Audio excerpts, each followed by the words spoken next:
Hello students, आज हम exercise 6.3 start करने जा रहे हैं। 6.2 में आप लोगों ने एपी के बारे में पढ़ा था कि एपी क्या होती है, एपी के फॉर्मूलेज क्या हैं और उसमें एपी के फॉर्मूलेज को यूज करके एक्सरसाइज 6.2 को हमने सॉल्व किया था ना। अब 6.3 में हमें एपी के ही एक कॉन्सेप्ट को पढ़ना है जिसको कहते हैं अरिथमेटिक मीन। तो देखिए स्टूडेंट्स, मैंने लिखा है ये टॉपिक अरिथमेटिक मीन। तो ये होता क्या है आप समझिए कि if ABC are in AP, कि भाई अगर कोई भी तीन टर्म एबीसी एपी में है तो जो बीच वाला इनका टर्म होता है इस कॉल्ड अरिथमेटिक मीन। बी को हम कहते हैं ए और सी का अरिथमेटिक मीन है। और बी को निकालने का क्या फॉर्मूला बन जाता है, B is equal to A plus C by 2। ये एक अरिथमेटिक मीन है ए और सी का अरिथमेटिक मीन, इसलिए इसमें ए प्लस सी को करके 2 से डिवाइड किया है। और इसको हम इस तरीके से भी लिख सकते हैं 2b equal to A plus C, है ना स्टूडेंट्स। आई होप आपको समझ में आया होगा अरिथमेटिक मीन क्या होता है। और इसी अरिथमेटिक मीन के बेसिस पे हम एक्सरसाइज 6.3 सॉल्व करेंगे, जिसमें कि ओनली 4 क्वेश्चंस हैं। बहुत छोटा सा एक्सरसाइज है। तो देखिएगा इस क्वेश्चन को 6.3 को सॉल्व करते हैं। तो फर्स्ट क्वेश्चन की बात करते हैं। देखिए फर्स्ट क्वेश्चन में हमें क्या दिया हुआ है स्टूडेंट्स, क्वेश्चन नंबर 1 सॉल्यूशन। तो देखिए फर्स्ट क्वेश्चन में हमें कह रहा है कि fourth term is 4, find the sum of 7 terms, right. तो देखिए अगर हमें गिवन है भाई 4 टर्म, तो ए फोर्थ हमारा 4 है, तो ए 4 क्या होता है, ए प्लस 3डी। तो ए प्लस 3डी हमने इक्वेशन बना ली। अब ए और डी की वैल्यू तो है नहीं मेरे पास पुट करने के लिए, तो इसको एज इट इज यहाँ पे छोड़ दीजिए ना। अब हमें जो निकालना है S7, इसका फॉर्मूला आप लगा लीजिए, है ना, ये फॉर्मूला बनेगा। तो अब देखिए 7/2 2a, ये 6d बन रहा है। अब 6d, a और d तो है नहीं मेरे पास, हमारे पास a प्लस 3d है। तो आपको छोटा सा एक ट्रिक लगाना है कि भाई 2a प्लस 6d में आपको नजर आ रहा होगा 2 कॉमन है। तो आप देखिए 2 कॉमन लेंगे तो जो टर्म अंदर बच रहा है a प्लस 3d, तो ये तो हमारे पास पूरा वैल्यू है इसका 4। तो वो वैल्यू आप यहाँ पे यूज कर सकते हैं स्टूडेंट्स। तो देखिए कितना इजीली हमारे पास क्वेश्चन सॉल्व हो गया, that is 28। I hope students आपको क्लियर होगा ये क्वेश्चन। नाउ क्वेश्चन नंबर 2 की बात करते हैं। देखिए इंसर्ट 5 नंबर्स बिटवीन 8 एंड 26। भाई हमें क्या करना है कि 8 एंड 26 के बीच में 5 नंबर ऐसे डालने हैं जिससे कि वो एक एपी बन जाए। तो इस तरीके का क्वेश्चन आपने 10th में भी किया था। देखिए कैसे करते हैं भाई, 8 इनके बीच में हम क्या कर लेंगे, 5 गैप्स ले लेंगे और 26 ऐसे। आपको ध्यान होगा एक्सरसाइज 10 जो 5.2 एक्सरसाइज है वहां पे इस टाइप का क्वेश्चन था बेटा आप लोगों के पास। अगर मैं इसको बॉक्सेस में कन्वर्ट कर दूं तो शायद आपको याद आए कि आपने 10th में ऐसा क्वेश्चन किया हुआ है कि ये हमें बॉक्सेस भरने हैं, है ना, याद आया स्टूडेंट्स। तो कुछ नहीं है, बहुत सिंपल क्वेश्चन है। देखिए कैसे करेंगे इसका सोल्यूशन। हमें फर्स्ट टर्म तो पता है a इज इक्वल टू 8, और जो ये पोजीशन है, ये जो लास्ट टर्म है उसकी पोजीशन हमें पता लग गई स्टूडेंट्स। कैसे, क्योंकि 5 नंबर हमने बीच में डाले हैं ना, तो उसकी पोजीशन देखिए क्या बन रही है, 7th पोजीशन। क्योंकि भाई फर्स्ट पे तो 8 है, second, third, fourth, fifth, 6, 7th। तो भाई इसकी पोजीशन हमें पता लग गई है 7th, यानी कि A7 इक्वल टू 26। और A7 का आप फॉर्मूला डालिए। A की वैल्यू 8 है आपके पास, आप ध्यान रखिए। 8 को उधर ले जाके माइनस करिए बेटा, ये आप नेक्स्ट स्टेप्स में करिएगा, मैं यहाँ पे डायरेक्टली कर दे रहा हूँ। माइनस करके ये आपका आ जाएगा कितना, 18, और 6 से आप डिवाइड कर दीजिए तो D3 आ गया स्टूडेंट्स।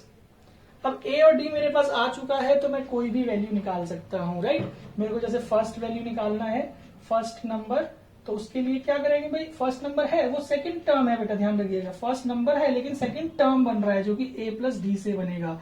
तो 8 प्लस 3 11। ऐसे ही आप देखिए सेकंड नंबर निकाल सकते हैं, आप डायरेक्टली भी निकाल सकते हैं। थर्ड टर्म है, ये ध्यान रखना होता है, जो सेकंड नंबर है वो थर्ड टर्म है, तो वो 14 आ जाएगा।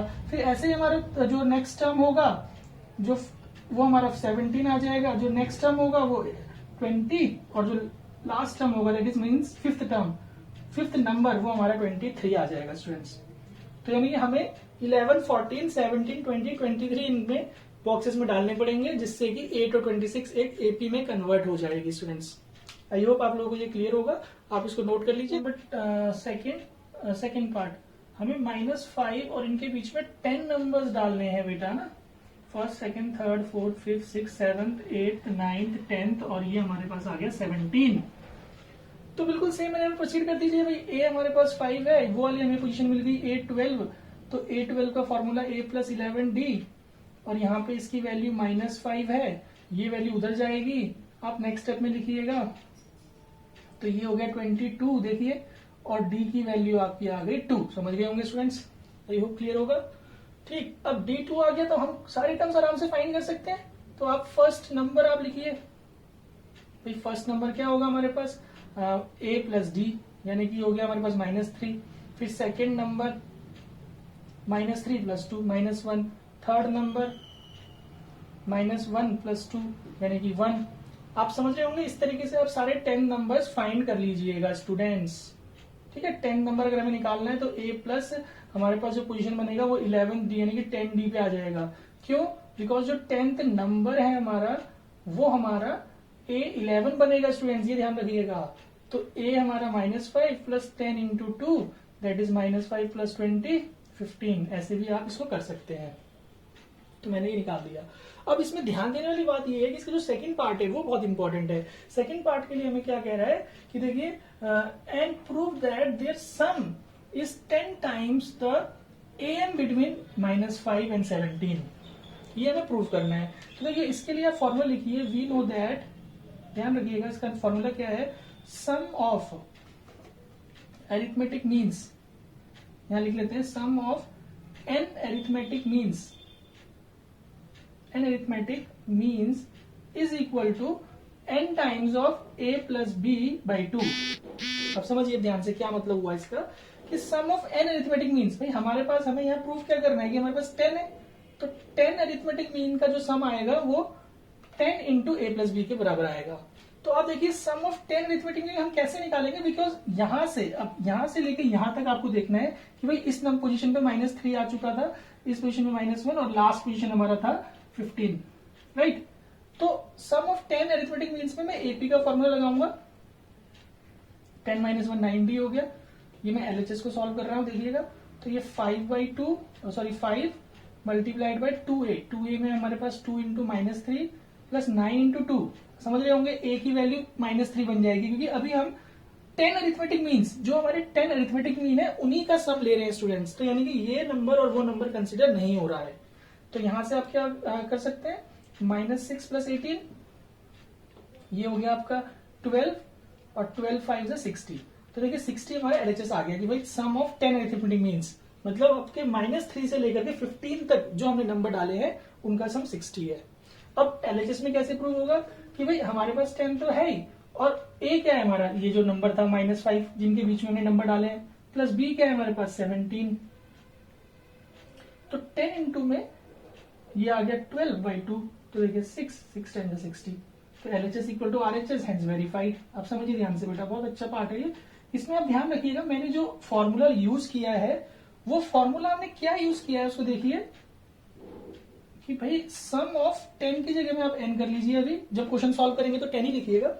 सम of n arithmetic means is equal to n × मतलब क्या हुआ इसका, कि हम जितने भी अरिथमेटिक मीन्स बीच में डालते हैं दो नंबरों के, तो उन सबका सम इसके इक्वल होता है। इसका इक्वल मतलब जितने हमने अरिथमेटिक मीन डाले हैं वो नंबर मल्टीप्लाइड बाय दो नंबर जो a एंड b है वो सम, उनका सम डिवाइड बाय 2, तो ये इक्वल रहता है स्टूडेंट्स। तो आई होप आपको ये सेकंड क्वेश्चन का सेकंड पार्ट भी क्लियर हो गया होगा।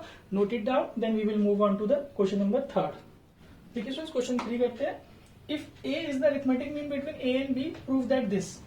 तो पहले आप लिखिए कि हमारे पास गिवन क्या है, a is arithmetic between a and b। तो आप इसको ऐसे लिखिए, तो देयरफॉर हमें पता लग रहा है 2a = a + b, भाई ये हमें गिवन है ना। हमें जो प्रूव करना है, a फर्स्ट पार्ट इसका a - a का स्क्वायर प्लस a - b का स्क्वायर, ठीक है, is equal to half a - b का होल स्क्वायर। तो हम LHS को ले लेते हैं स्टूडेंट्स। इस जगह में आप क्या करिए, यहां से इसको ऐसे करके a की जगह में आप a + b/2 करके ये रख लीजिए। सिमिलरली यहाँ पे a + b/2 करके इसको रख लीजिए। अब आप देखिए एलसीएम लेंगे तो यहाँ 2 आ जाएगा और ये आपका 2a बन जाएगा। यहाँ पे भी सेम, ये आपका नीचे 2 आ जाएगा और ये आपका 2b बन जाएगा। तो अब देखिए हो क्या रहा है, ये b - a/2 का होल स्क्वायर बन रहा है और यहाँ से ये आपका a - b/2 का होल स्क्वायर बन रहा है। ठीक है स्टूडेंट्स, अब सॉल्व कर लीजिए। b² + a² - 2ab/4 plus a² + b² - 2ab/4। तो भाई 4 एलसीएम लेंगे, दोनों का 4 सेम आ जाएगा, ऊपर की टर्म्स भी सेम आ जाएंगे। भाई जब डिनोमिनेटर सेम है तो न्यूमरेटर भी सेम आ जाएंगे। अब देखिए हो क्या रहा है, a² 2a², b² 2b² और 4ab/4। तो 2 कॉमन लेके कट करेंगे, a² + b² - 2ab/2। तो ऊपर वाला टर्म जो है वो आप समझ रहे होंगे कि वो फॉर्मूला बन रहा है a माइनस बी का होल स्क्वायर, और जो 1/2 है ये बाहर, तो इक्वल टू RHS। देखिए कितना इजीली प्रूव हो गया है कि भाई हमने LHS को लिया, उसको सिंप्लीफाई किया और हमारे पास RHS आ गया स्टूडेंट्स, राइट। तो आप देखिए, इसको समझिए ध्यान से। अगर समझ नहीं आता तो पॉज करके वीडियो को देखिए अच्छे से, आपको समझ आ जाएगा। ना अब इसका सेकंड पार्ट सॉल्व करते हैं। सेकंड पार्ट भी छोटा सा ही है, देखिए कैसे करेंगे। हमें बोला है कि भाई 4 times of a minus b is equal to a minus b का होल स्क्वायर। हमें क्या करना है, LHS को प्रूव करके ये लाना है। तो आप LHS में क्या कर लीजिए भाई, जैसे हमने इसमें पुट किया था वैसे ही पुट कर लीजिए। 4a minus a plus b by 2, और फिर यहाँ पे a plus b by 2 minus b, है ना। तो आपको एलसीएम लेना पड़ेगा। तो अब यहाँ पे जब एलसीएम लेंगे तो ये क्या आ रहा है, देखिए 2a माइनस a, और ये भी माइनस बी हो जाएगा बेटा। यहाँ से a plus b minus 2b by 2। तो आपके पास क्या निकल के आ रहा है, आप देखिए इससे तो इसको कैंसिल कर दीजिए, ये तो कैंसिल आउट हो गए।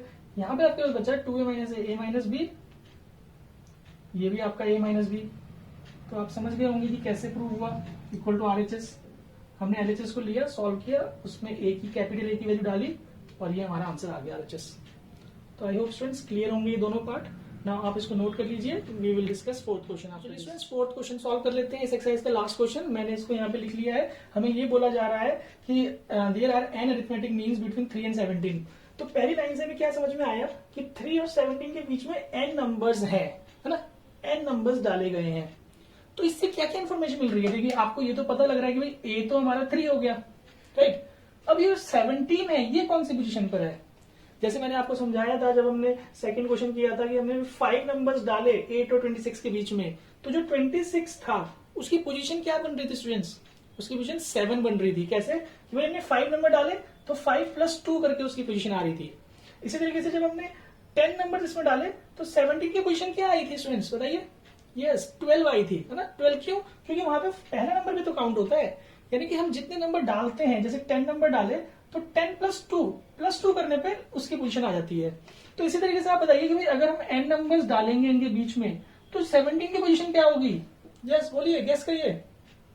करेक्ट, इसकी पोजीशन होगी a(n+2)। भाई n नंबर्स डाले तो +2 करके उसकी पोजीशन आएगी। कैसे, दोबारा सुनिए कि भाई अगर मैं इसमें 5 नंबर्स डालता तो इसकी पोजीशन 7 होती ना। 7 पोजीशन आती है इसकी कि नहीं, जैसे इसमें आई थी। यानी कि जितने नंबर हम डालते हैं उसमें +2 करके पोजीशन आती है बेटा, ये याद रखिएगा बस। तो इसकी पोजीशन a(n+2) बन रही है। तो यहां से a plus n+2 minus 1d लग जाएगा फॉर्मूला, और 3 इसमें पुट करिए।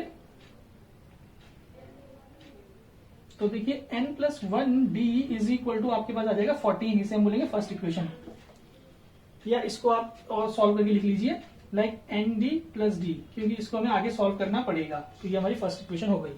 नाउ अब आगे बात करते हैं इस क्वेश्चन में क्या कह रहा है, the ratio of first mean to the last mean.